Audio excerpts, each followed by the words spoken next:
নিচে কি আছে পাম? গাইজ ও নিজেকে চিনতে পারছে না। ওর এতটাই ঠান্ডা লেগেছে, ওই জন্য ওকে একটা সোয়েটার পরিয়ে দিয়েছি।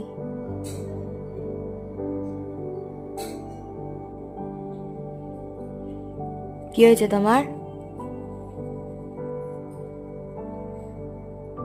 ঠান্ডা লেগেছে? এত ঠান্ডা লাগাও কেন? ঘুম পেয়ে গেছে।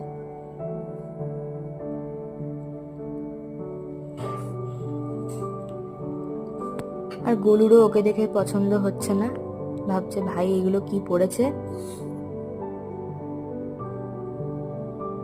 ও বুঝতে পারছে না ওর ভাই কি পড়েছে এগুলো।